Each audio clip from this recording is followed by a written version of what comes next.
I will just say hi everyone. Welcome to Chevaliers Books. We are LA's oldest independent bookstore, circa 1940.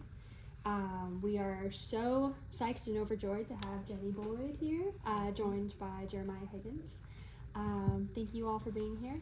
They're both going to talk to us for a while about this fabulous new book, Icons of Rock, and after that we'll take questions. So thank you both for being here. Let's give them a warm welcome.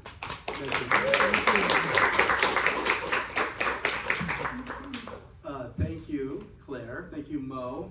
Chevalier Books. I knew I was gonna thrash that. Thank you so much, and thank you for my water, by the way. Appreciate that. So yeah, as Claire said, I'm Jeremiah. I'm the host of an internationally syndicated radio show that we focus pretty much on rock stars, music. And 3 years ago, I looked it up. We met 3 years ago. You were on the show, and we talked about Jennifer Juniper, A Journey Beyond the Muse. So that's how we first met. I can't believe it's been 3 years already. And you've come back, Jenny, every single time you put out a new book. You're putting out quite a few books in the last couple of years. You've been back to the show about 3 times. So it's a pleasure for me to introduce to you Jenny BOYD once again. So in the 60s, Jenny and her sister Patty were models. They were very successful models. In fact, they were more than just models, they were London's It Girls. Like that. Doesn't get better than that. You're an It Girl. Equivalent to today's supermodels, I would imagine. And wherever they were, the rock stars followed. Rock stars like Mick Jagger, George Harrison and the Beatles, Mick Fleetwood, Eric Clapton, and members of the Fleetwood Mac Band. And in the dark back booths of the clubs on Carnaby Street in London, the glitterati, the rock gods, the models, and film stars, they mixed with alcohol and drugs and inspired each other. They made music history, whether they knew it or not. Creativity flourished, and their music reflected their generation. Again, they may not have known it then, but these musicians and these young artists inspired, changed, and redefined the culture forever. Their impact was enormous. And Jenny was right in the middle of all that. She observed and she took note, and she was highly aware of creativity, and she questioned it, and she analyzed it, she observed it, and she asked herself, what is creativity? Am I creative? Do I have it? When she moved to California, she fit right in as a natural flower child. Jenny soon became part of the counterculture in San Francisco during that flower power era. And you witnessed the summer of love. There's some stories there to tell. And in the London countryside, at a party in a back room, she and Donovan met, and they talked all day long. From that afternoon on, Jenny became the inspiration for Donovan's famous song, Jennifer Juniper. Jenny went on to live with the Beatles in India and attended Maharishi Mahesh Yogi's ashram in India and studied meditation with her sister Patty and the Beatles. She witnessed their creativity and the genesis of the songs that would later appear on the Beatles' White Album. Back in California, Jenny attended UCLA in the 1980s, and she earned a PhD in psychology, and she became a manager of an addiction treatment clinic, and she co-authored a book about music. Your first, right? It was titled Musicians in Tune. Jenny has spent her life in the company of some of the greatest musical and cultural influencers of the last 50 years. But sadly, to me, among all these creative people, Jenny felt that she was not creative. Then, an idea began to grow, and it turned into a journey for your life. Tell us about about this idea of chasing creativity and the journey that led you to your own self-discovery and your own creativity. Right. So welcome, Jeremiah. Jenny. Thank you.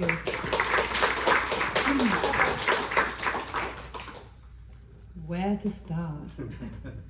I suppose my first piece of what one would maybe call creativity, because I didn't feel that I was creative when I was younger, but even from the age, I don't know, sort of 8, 9, 10, 11, I was writing. I loved to write, just write anything down. Because I was quite introverted, I found it easier to write than speak. And so I would write poems and poems about dreams, but then would just sort of rubbish them. But I suppose the next thing that was creative, and only now that I am very aware of creativity, when I was a model, my very good friend Sandra over there was a model at the same time as me. I didn't go and learn how to walk properly. I didn't know how to do the catwalk. I did it once and it was agonizing. And so I thought, I know what, I'll just dance. And so I'd be asked to go to stations in Belgium and just dance along the platform. And because I love music, that felt much more like me, rather than stiffly doing the catwalk, which is more sort of 50s models, I think. So I suppose in a way I sort of did it my way. But then what Jeremiah was sort of talking about was, it was only probably when I, maybe late 80s, and I had decided to go to college when we were living in LA, age 37, and got my bachelor's and my master's, and then I thought, I'll do a PhD because I know I want to write, and if I do something like that, I will have to finish it within a certain amount of time. But I was trying to think, what do I want to write about? Because I'd heard, write about what you know, and what I know about musicians, you know, I've known about musicians ever since my sister Patty went out with George Harrison, or I met Mick Fleetwood coming back from school. So I've known about musicians, but I thought, well, if I don't feel creative, there must be a lot of people around who don't feel they're creative either. So I will do a research. And I started off with Don Henley, because my then husband Ian Wallace was on the road with Don. And then of course, you know, George Harrison was brother-in-law, Eric Clapton was brother-in-law, and you know, Mick Fleetwood, and then all of Fleetwood Mac, and then all of Crosby, Stills and Nash, and it just grew and grew and grew. And I was still quite shy with these musicians, because when I went along, if Ian was on the road, or even when Mick was on the road with everybody, you wouldn't really have a discussion with anyone. It was like, you know, you just sort of meet up after the show, or just sort of hang out. It wasn't like a serious discussion. I didn't know what they thought about. So then I started with Don Henley, and it was amazing. All I had to worry about was whether my battery was still, you know, the tape was still running, because it was the cassette tapes. And it was very inspiring. And I'd got all these questions, and I asked him each one, and he was so honest. And when I asked him this question, have you ever experienced a peak experience, which Abraham Maslow, the psychologist, had referred to that time when you almost, it's almost like words just come out of you. You know, you get to that place which we nowadays call the zone. And I thought maybe nobody would want to talk about that because it's so subtle when it happens. They can't force it to happen, it just appears. Or, you know, if you sleep, you might get a certain dream, and if you don't write it down, you've lost it. So they all talked about that. And it was, you know, what's the drive to create? Do you feel we all have we have creativity that we can do? And so I asked them all these questions, and it was wonderful. And although once I'd got all the people I knew, then it was easy. I could get Peter Gabriel, I could get, you know, anybody I wanted. I got Ravi Shankar, and it just happened like I was on some kind of high. Things were just sort of falling into place, which is all very synchronistic and makes you feel like you're on the right track. So it took me 2 years. I did 40 interviews for the PhD. When that was done, I sent some of the work to an agent, and then she said, you've got to get 40 more people, 35 more people. Yeah. So then I started on the blues musicians, Buddy Guy, B.B. King. You know, how did I get these people? I don't know. It was just extraordinary. And it always felt like it was meant to be. What? You're Jenny Boyd. That's how. Hello.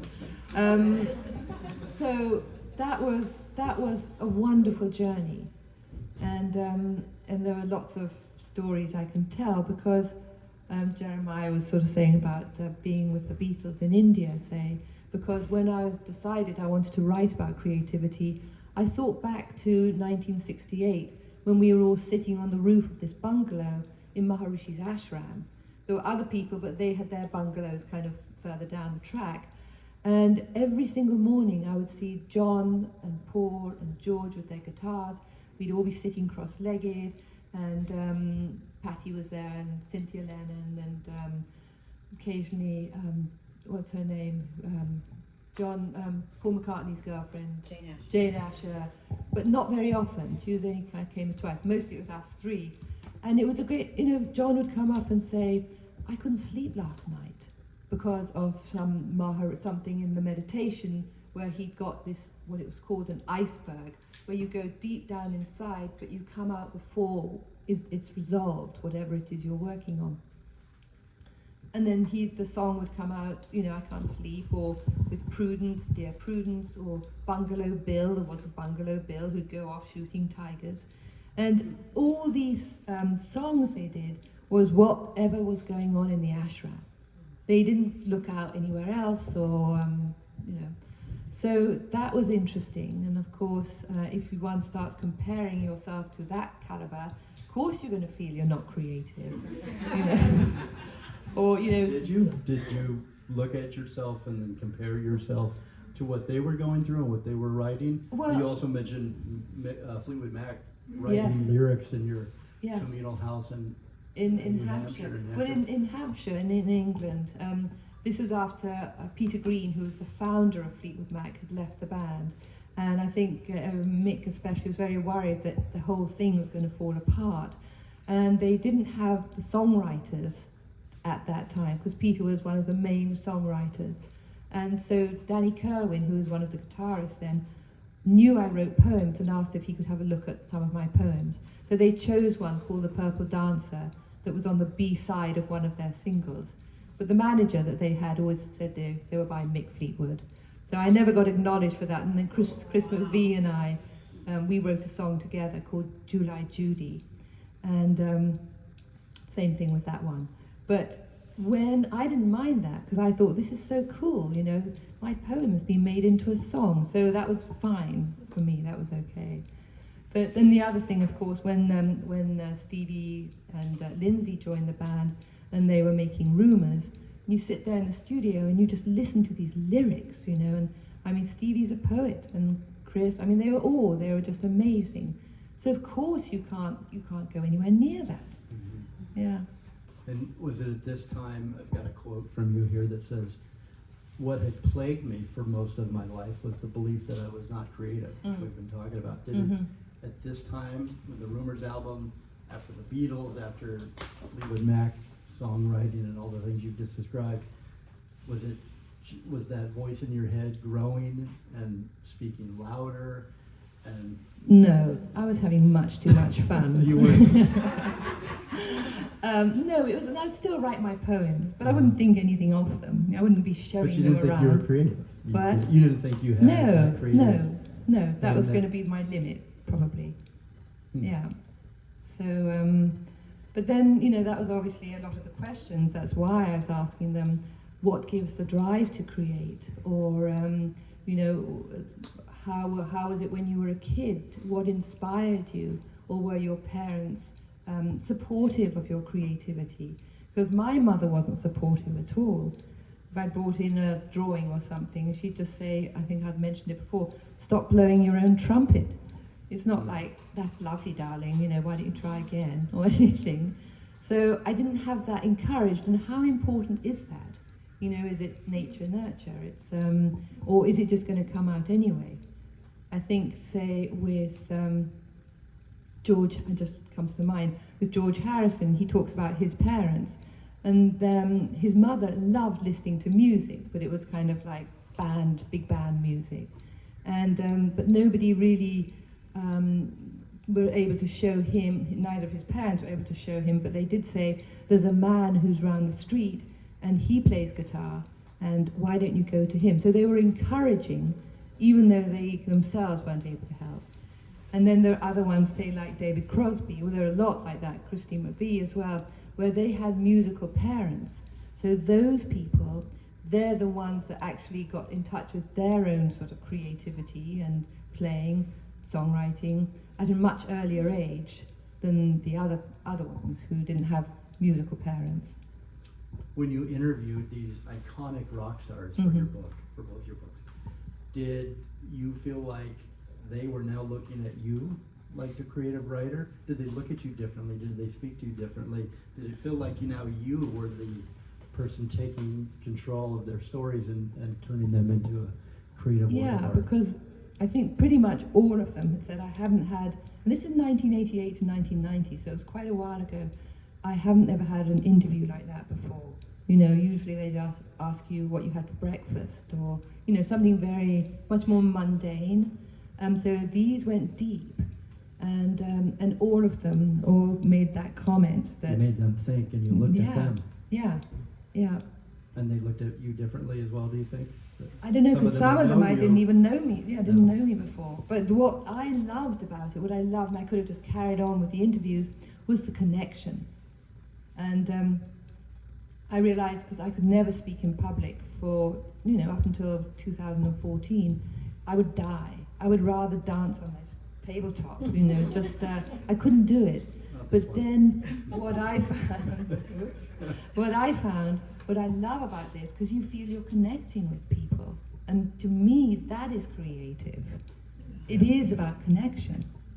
So it opened up different ideas for you of what creativity was and is to you. So what led up to all of these stories, all these life experiences, these past books that you wrote, these interviews that you had with these musicians and artists?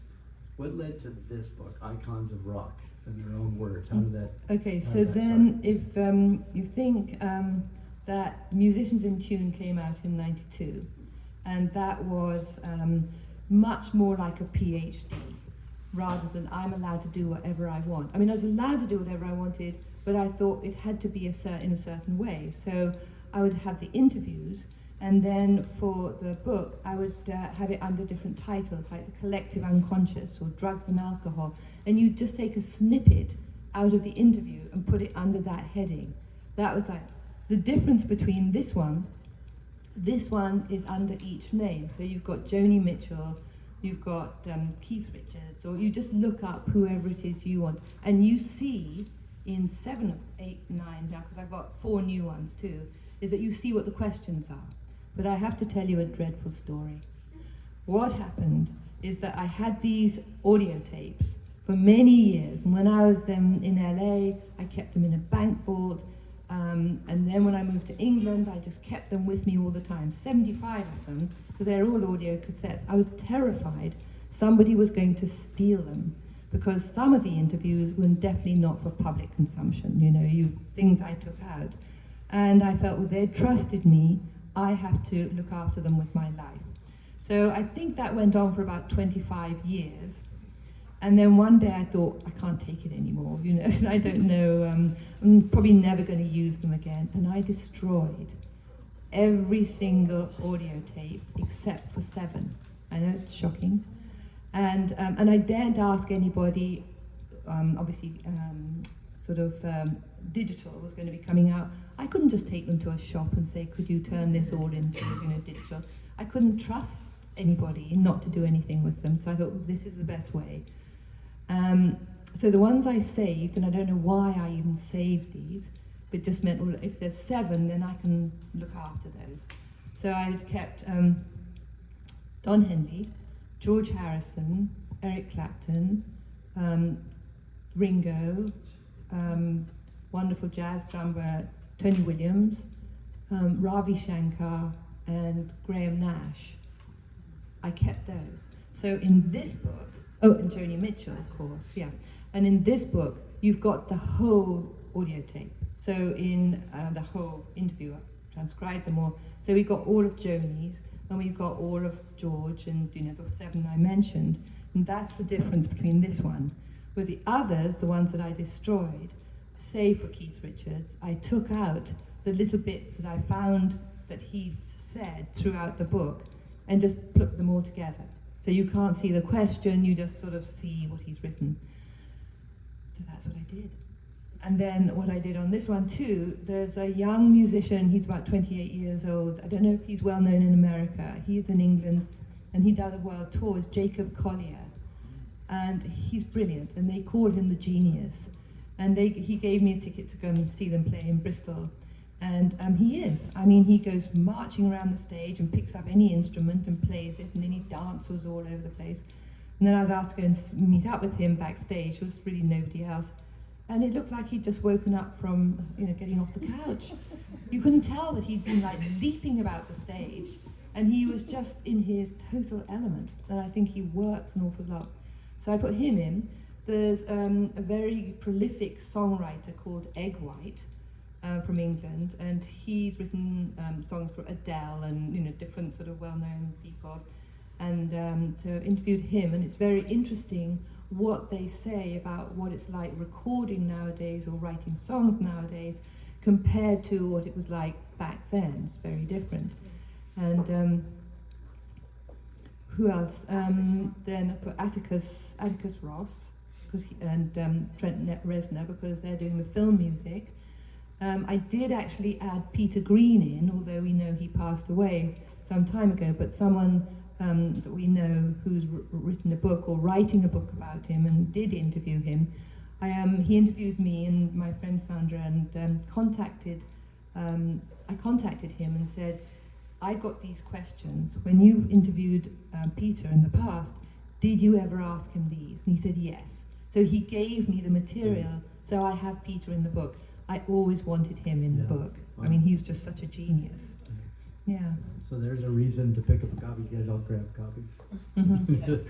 Can we tell 3 teaser stories Sure. of my choosing, and then You you choose just it. and then you Go, just tell Jeremiah.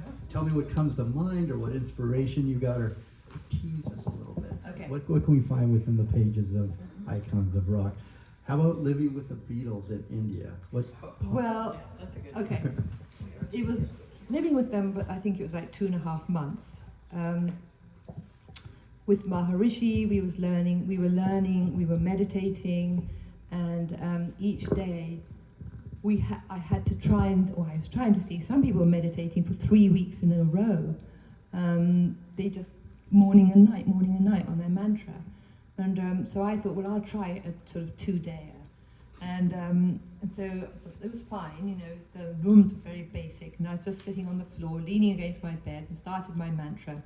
Went on and on and on till the middle of the night. And then I started to feel really hot and not at all well, and high temperature. And I kept trying to keep going and keep meditating. I thought, I can't do it anymore. So I went out, middle of the night, to find Maharishi. Went over to his tent or camp, and they got him up, and he said, oh, no, you're fine.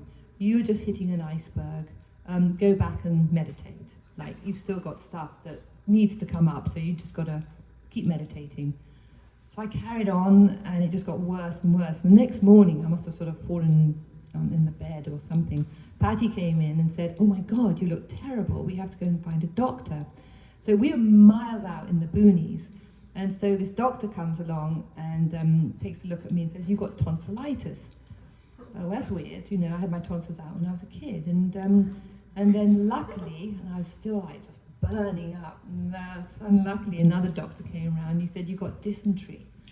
So yeah, we're in India, and so I, was given whatever antibiotics or whatever they do, and then I'd have visitors. And one day, John and Cynthia walked in, and John had done this lovely drawing for me, and it was a picture of an Indian man with a turban on his head, and he's playing a flute, and he's got a basket. He's cross-legged, got a basket, and there's a snake coming out.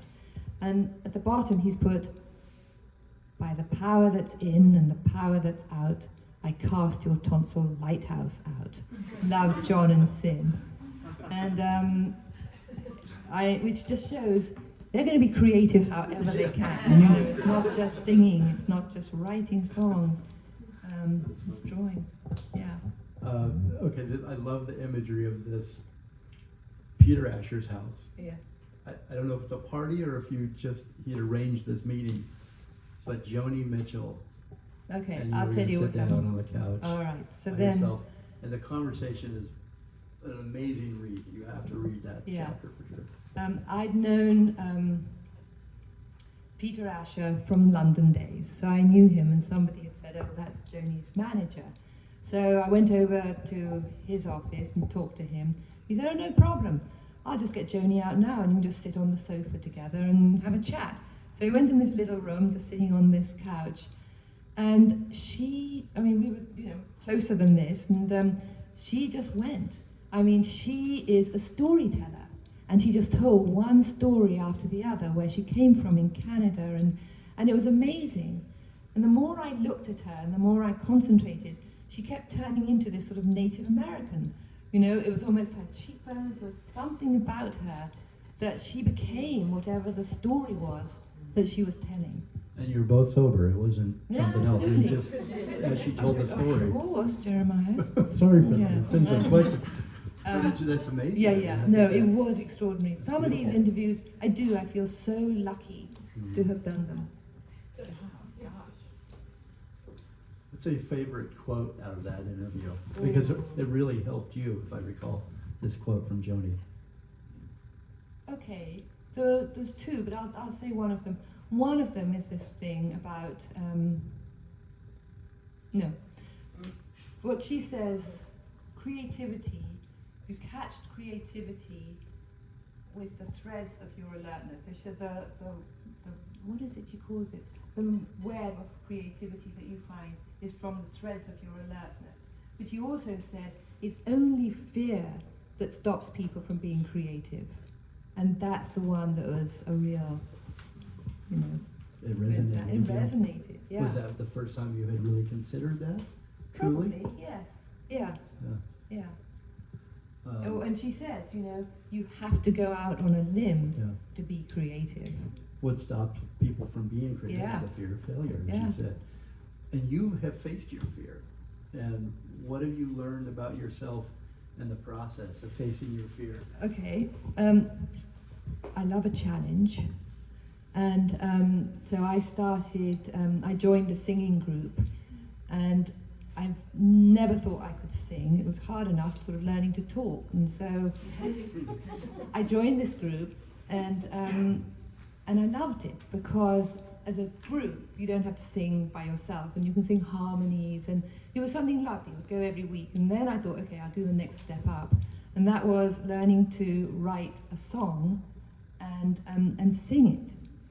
So this was really scary. So I did that. It was like a month. It was a year. You had to go once a month and go there.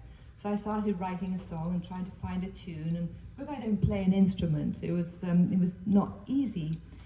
And then you had to sing it in the group, and that was like the most challenging thing I think I could do. And my knees were buckling and everything. But the more people were saying, "Oh, that was great! You got such a nice voice," or something like that, it gave me confidence. And that's what makes me think it's so important to have that reassurance, to have that support that helps you along. To feel safe. Yeah, and then you went in a recording studio and you record it, and and I did this for 3 years. And I thought, okay, I've done it now.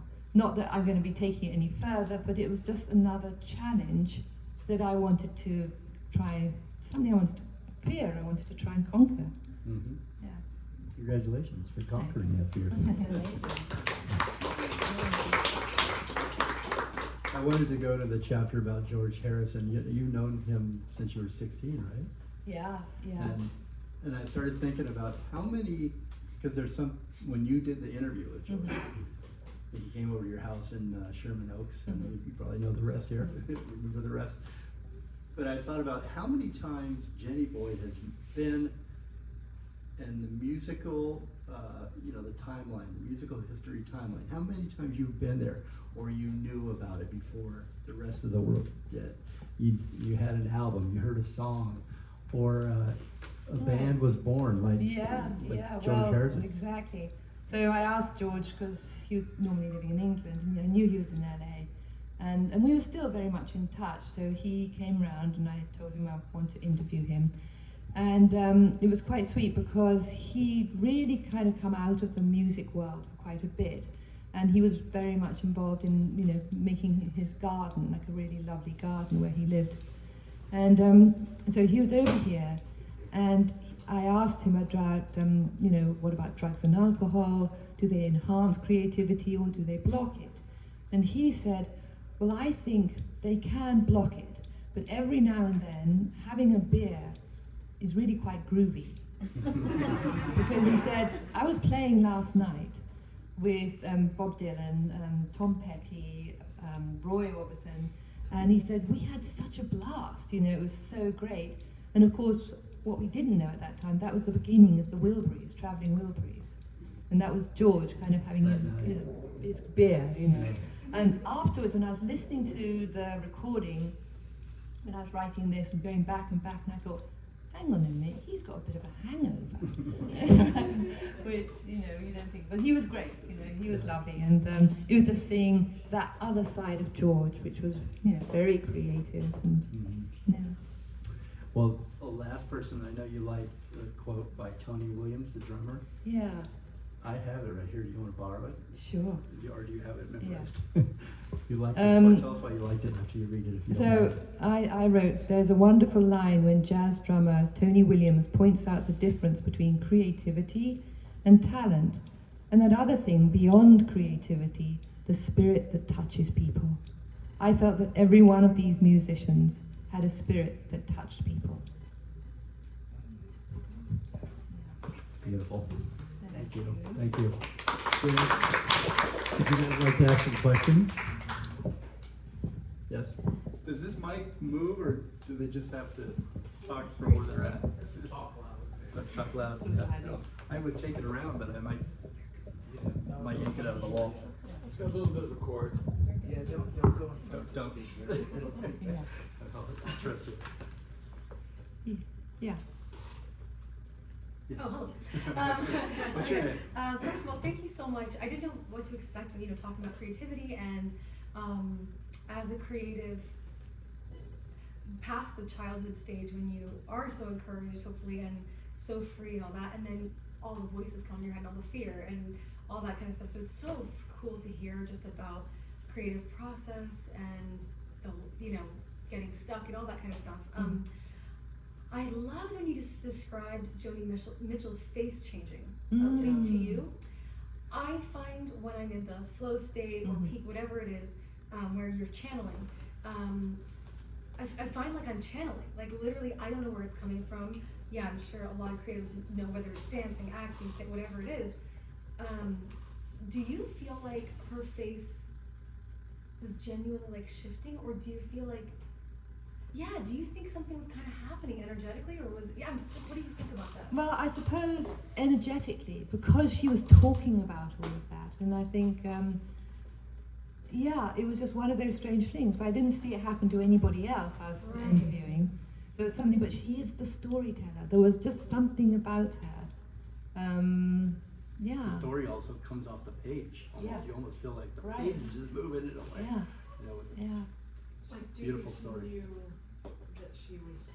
Maybe I know like sometimes like I'm thinking I haven't thought about this, but sometimes like if I'm like imitating somebody, like not just in a story, actually, not when I'm trying, but sometimes my voice will change or my muscles will behave differently, right? Like you almost embody the other person, maybe a little bit, but like I was kind of wondering, just like I don't know, do you feel like there was some sort of shape shifting a little bit? Like I don't know. It's just one of those mysterious things. Well, you didn't really say anything to her. No, what your face is Was she shifting. aware?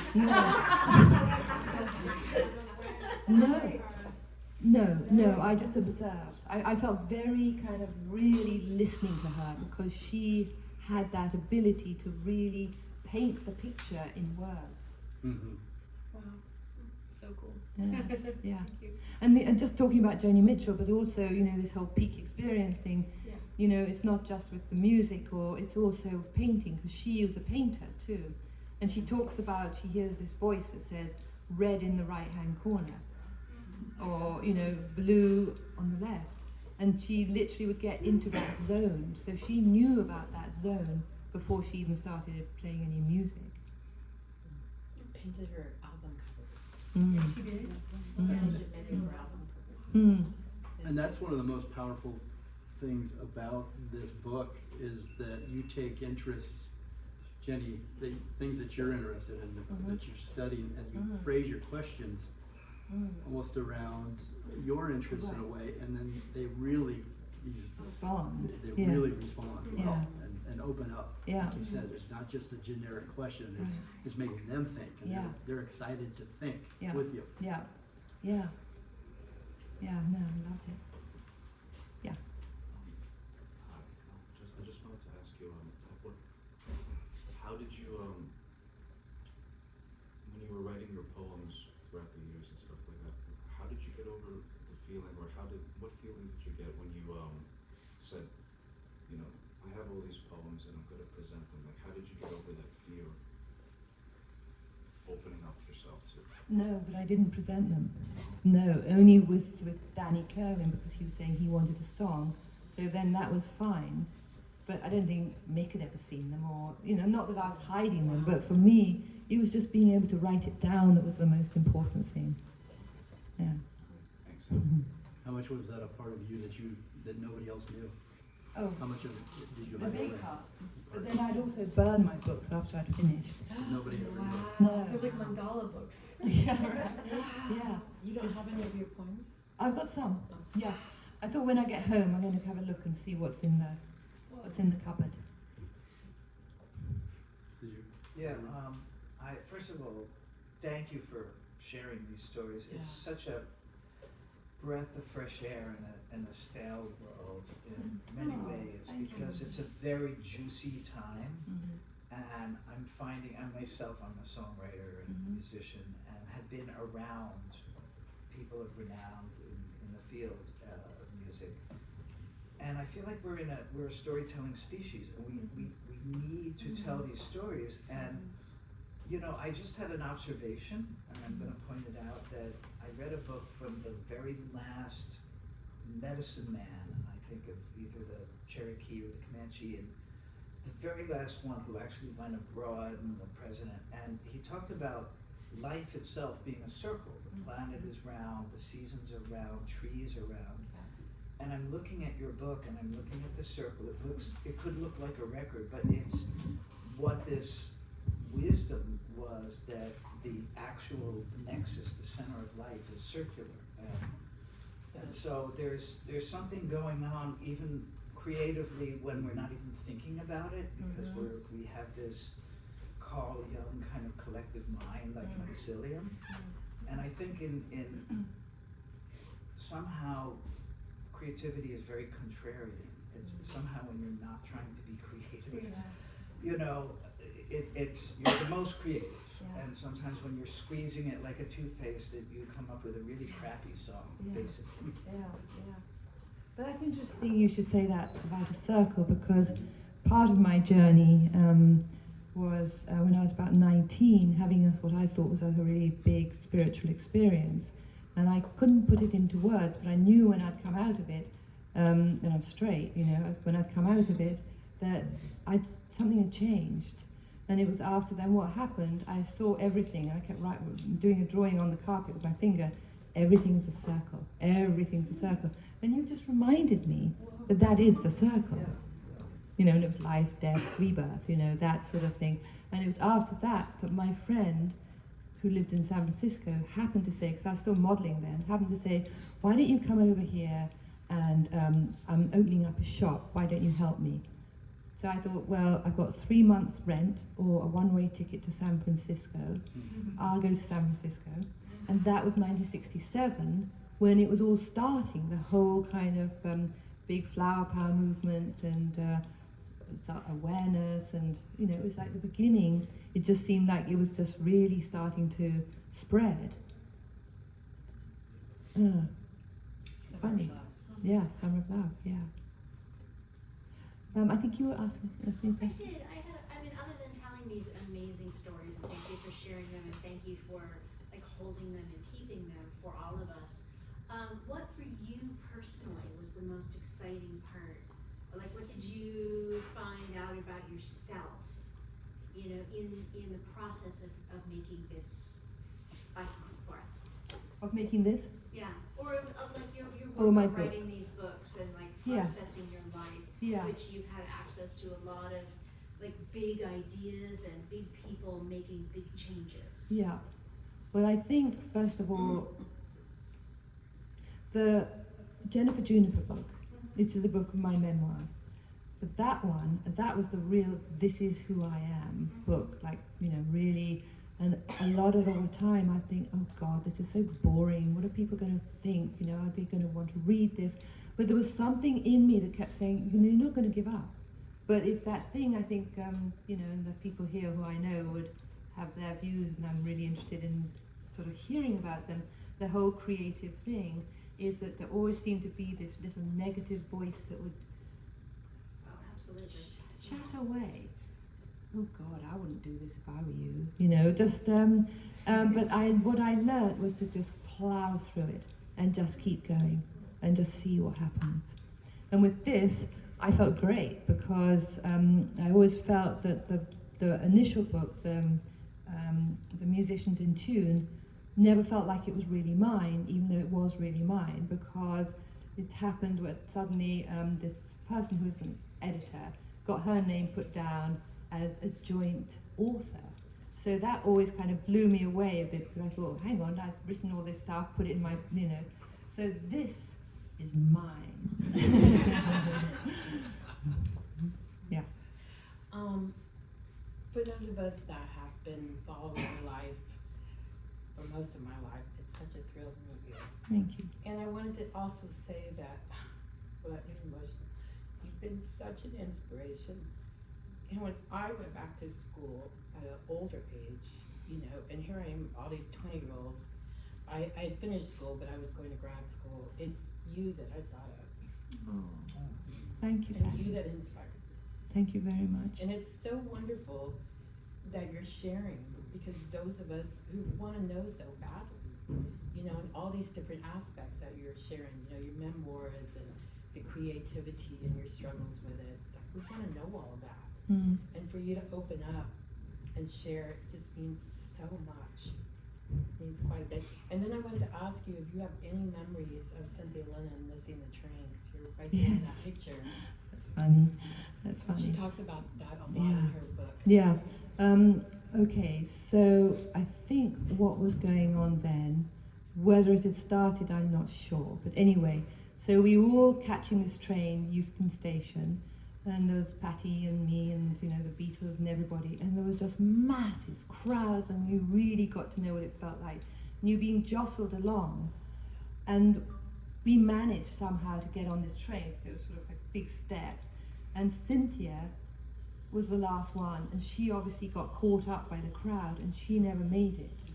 But I think there was something about that was actually, I don't know whether it was premonition or what it was, but she did then get and had someone drive her to Bangor, where we were all with Maharishi. And then often when I would talk to her when she was actually at the ashram, she would say John is sort of being a bit cool or not sort of communicating, but I wonder if that was the beginning and very symbolic in her mind. She says in her book that she knew that day that it was the beginning of the end. Really? That's what she says. Yeah, yeah. She was a lovely person, very gentle. Yeah. Can I ask you a question? Kim. Oh, Sorry. Sorry, go on. Butter here. I know, here I am This may crying. be too personal, but Jenny, her life is so inspiring to all of us. Yes. But why does she inspire you so much? I I'm just curious. was born and You drove all the way raised- from San Francisco to here, didn't I you? sure wow. did. Isn't that great? I sure did, and I would do it again in a second. You know, I was born and raised in Waco, Texas. You know, a little chubby, you know, pixie, you know, girl looking at pictures of you and Patty Boyd, and I mean, I was like, I just couldn't even imagine, and it gave me inspiration that, you know, I was happy living in Texas, a little town. My dad was a cop, and we had a big family, but to get out, and what would it be like to live an exciting life in London or, you know, whatever. And then we took a road trip, my family and I took a road trip to San Francisco, and actually it was during the Summer of Love, and I was on Haight-Ashbury doing some, you know, little, anyway. Anyway, on that trip, I told my mother on the first day, I said, I'm moving here. And then when I went to Haight-Ashbury, I was like, are you kidding? You know, it's like, I couldn't wait. And it all had to do with all of that, just wanting to be, you know, wanting to be more and wanting to have an exciting life. And I moved to San Francisco and did all the things that I moved there for. So, Thank you. Thank you. Oh, hi. Hi. Yeah, I'm Ken. I'm not an alcoholic. We still love you. No, who, out of all the people you interviewed, did anybody leave you any real kernels of wisdom regarding how to incorporate discipline into what you do? Because you have to be disciplined enough to actually sit down in the chair and do it. And then you have to be very undisciplined in a way to let creativity flow. Yeah. And then, because I feel like, I never feel like I have anything to say, but if I sit in front of the piano, I got plenty to say. Yeah. But if I don't sit in front of the piano, nothing happens, you know, it's not like, you know, if you wait for inspiration, then you wait forever. But if you just sit your ass in the chair and just start the process, the creativity happens, and then how do you apply that same thing in your ability? Yeah. What the musicians are saying or what I felt? Both. Both. Yeah. What I felt, I do the same. I put this book, because I had to do it in a very short period of time. I would be awake, even before I woke up, I knew I was going to get up at like 5:36, and I would get started, and I would just keep going. And it was intense, because it was about 9 months of that, really, really going on. That's like, you know, listening to the tapes and transcribing them and doing everything that needed. There's still some things I think I could just do a few changes here or there, you know. But I had this rush. But I think any writing, I love writing in the morning. And then lately, I haven't really been writing much. It's almost as if, I think basically I broke my elbow, and so it was really hard for a few months of doing anything. But normally, if I've got a project, which I love more than anything, I'm at it in the morning and keep going for good 2, 3, 4 hours. I can do it. But what the musician said, some of them had little tricks, like, I can't remember who it was, somebody said, I think it was Mike Rutherford, that they would sometimes be in the bath or something like that, and they had to get out very quickly because they were meant to be somewhere. And it would be out of the bath, and then he'd suddenly and he'd start writing suddenly, so in different ways. But I don't know whether any of them said, this is what I do every day and I do it at this time. I think it was much more fluid than that. Or grabbing something, you know, when you're sleeping. One story was, if you don't write it down, whatever the lyrics are that come to you when you're in that half sleep, either or a riff or something, you hear it somewhere else. So that was interesting. A few people said, that was mine, but you know, you let it go. So whereas someone like Ronnie Wood, he would have scraps of paper all the time, whether it's on a napkin, on a plane, or, you know, it would just like come there and then you just work on it.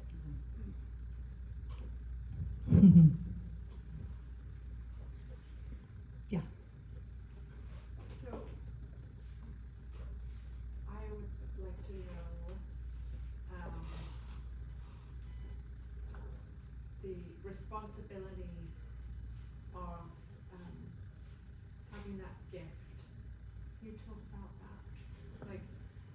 Yeah, so what comes to mind with me is Eric Clapton.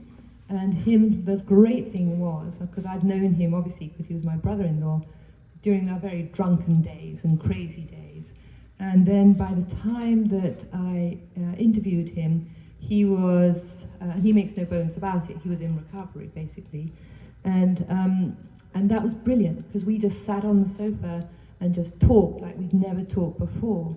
And one of the things he said, I don't know why it settled on me to be a musician and to have this influence in the middle of Ripley, which is this little tiny town in Surrey. But it's a responsibility, I now take it on. And I feel it's my responsibility to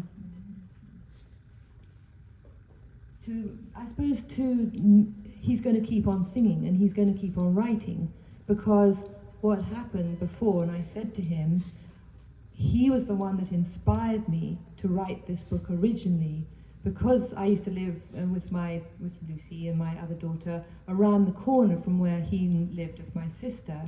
Everybody was just drinking and out of it, and Eric was really crazy, and I used to think, he's so gifted, and yet he would say, oh no, I'm just like any other old musician, I just do my stuff, and made it really downplayed it. And I kept thinking, no, maybe, this was at the beginning of writing the original book, maybe it's because it's too heavy for him. This thing, this weight that he's carrying, this kind of, you have to be doing this, he didn't want it. He was running away from it. And when I said this to him, because I thought, it's like touching the hem of God's garment, he said, yeah, it's like staring into the face of God sometimes, and I feel naked. And that's what he was running away from. And, there was Dexter Gordon, there's another musician, there was a film about him, same sort of thing, where someone's questioning why is he getting out of it all the time. And they said, well, if you have to stare into the face that he stares every night, you would too.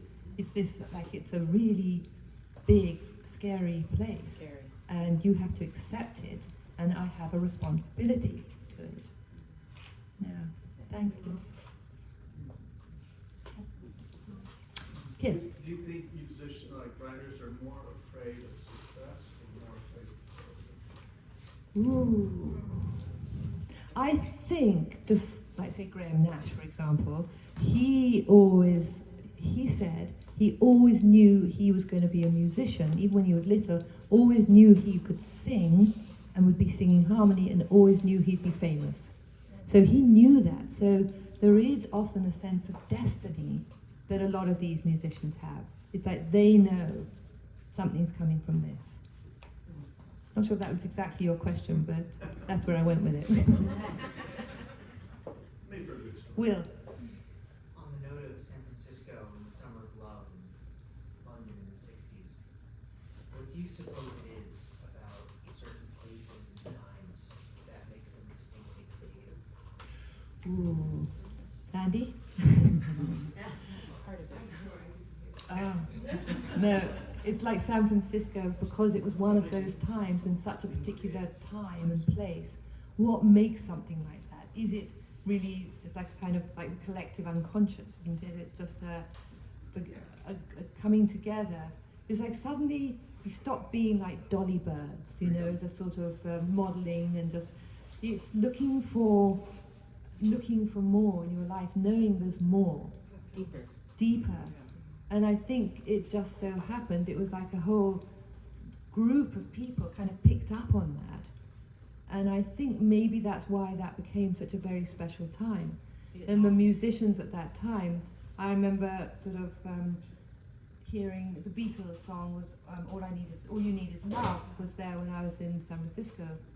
And I remember thinking, oh, that's it. We don't have to be worrying what is God or what is this, or all you need is love. It's sort of like everybody was, the musicians were actually like the torchbearers of that time. They were sort of, we were all connected. I don't know why it is a time like that. I don't know, San, if you... It is a collective movement. It's like a wave. Mm-hmm. That we were born at a certain time, and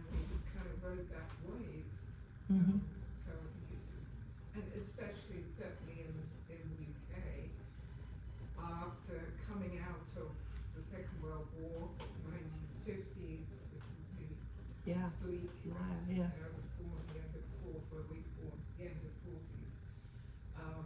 There was a sort of build-up in the collective unconscious of creative energy. I think it just emerged at that time, and there was this incredible wave of creativity all across, any kind of creativity. Yeah. And London, San Francisco was a version, but the London version obviously knew best. Yeah. Yeah. And it was an explosion, creative. Yeah. It was. It was an extraordinary time. Yeah, that makes sense. Do you think creativity is contagious? Like, do you think you can, like, if this lovely man is so being creative, can that Inspire you? rub off on? It Yeah. can inspire you. For the Beatles it was. Yeah. Yeah. The Beatles it was. So if someone was not feeling creative or blocked in some way, what other ways besides being inspired would help them get unstuck? Anybody ideas? Do what you did. What?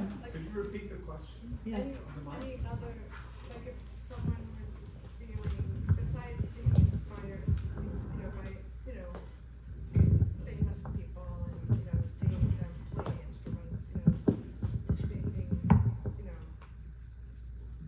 wow, it's amazing that they're doing that, but like, I would never do what they're doing. Like in your own right, if you're feeling stuck or feeling kind of like you don't feel like you're good at anything or doing something fulfilling that destiny, personal destiny, I guess. Where you have a reason, you're meant to be doing whatever you're here for. How would you, if you had that moment to suggest other ways to get unstuck, to believe?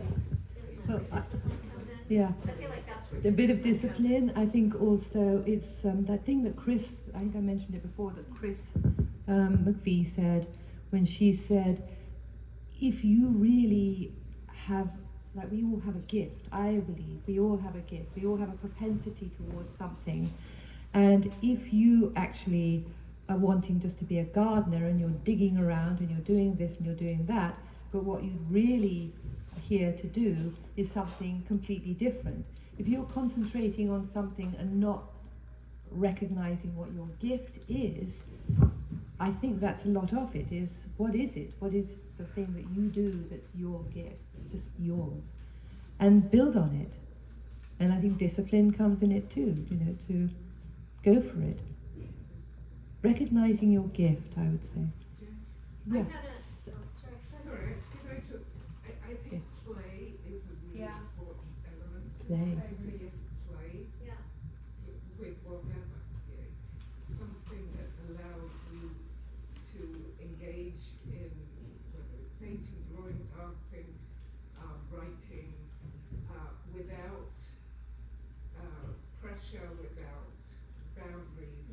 So you can lose yourself and just have fun. Have fun just then. Yeah, yeah, yeah. Like just doing it just to do it rather Yeah. than any kind of recognition. Yeah. Yeah, I once had a painting teacher who said, she gave us an assignment. She said, I want 10 paintings in 2 months. I said, I can't possibly do that. Can't possibly turn out 10 good paintings.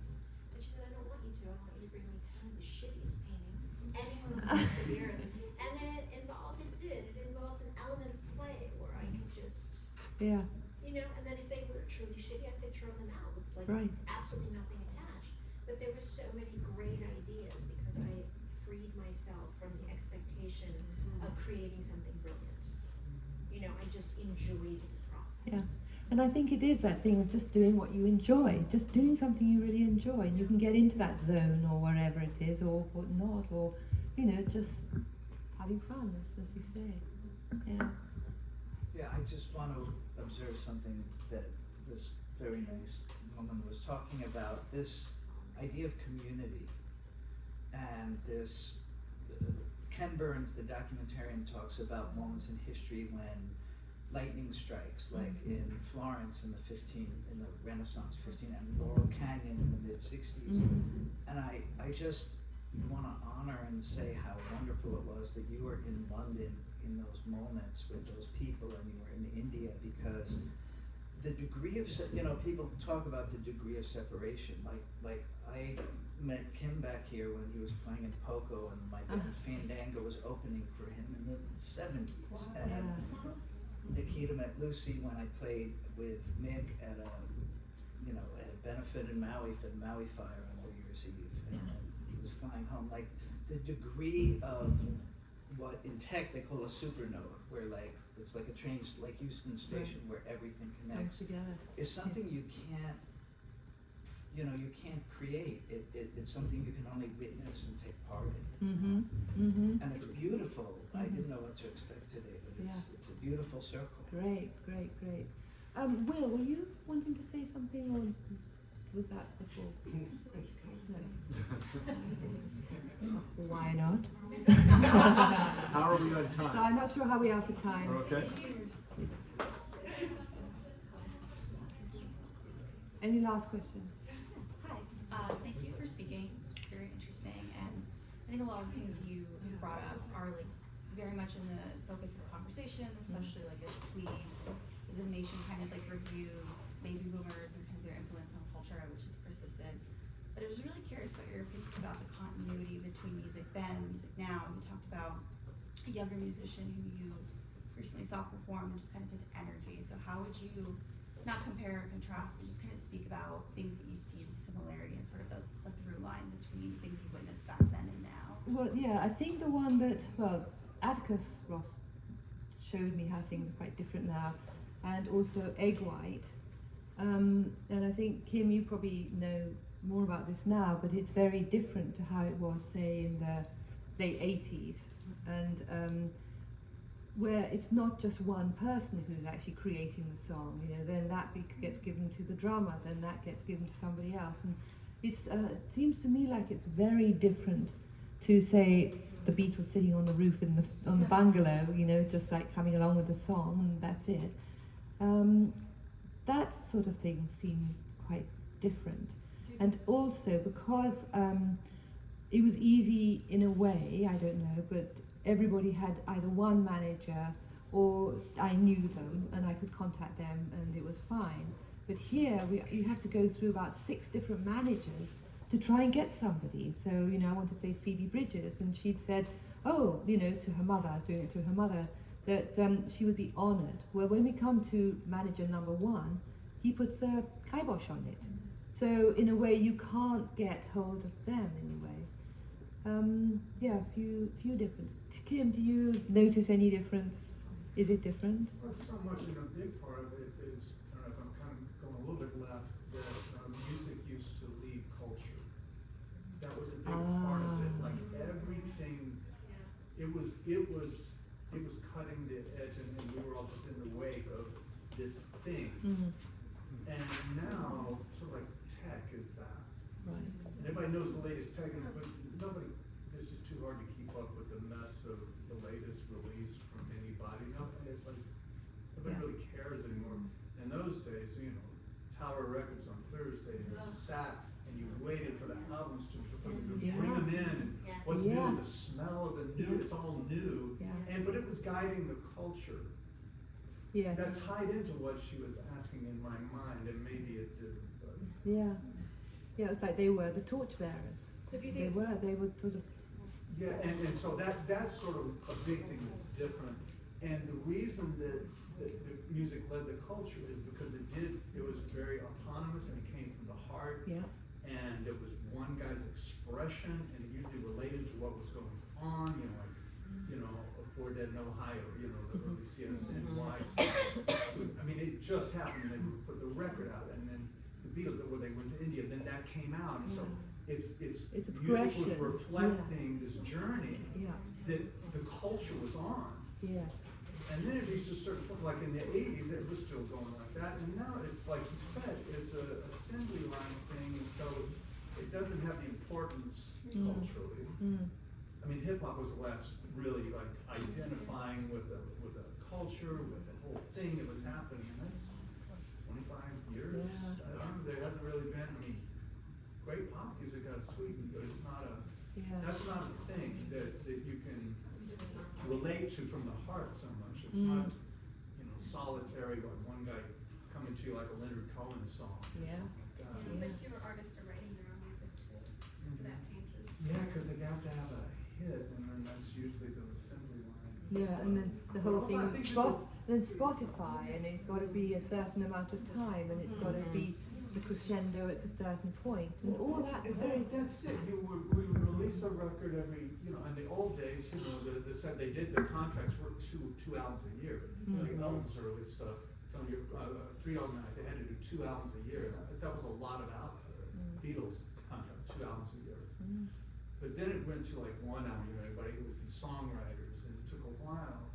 And now they suggest on Spotify to trigger the algorithm in the right way, you really should release a song every 2 or 3 weeks. Do the math on that. That's like 4 or 5 albums a year. Are you going to really get that depth? Are you going to really get that thing if you're churning out that much material? Yeah.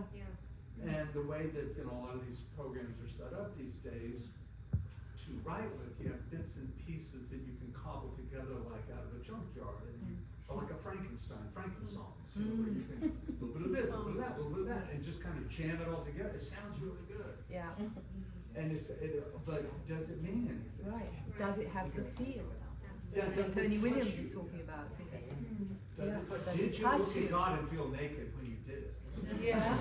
Right. Probably not. Probably not. Yeah. You know, it's like, you know, it's got a beat and I can come on. Yeah. Yeah. Yeah. So we do have time for like if anyone wants books or signing or anything like that. Yeah.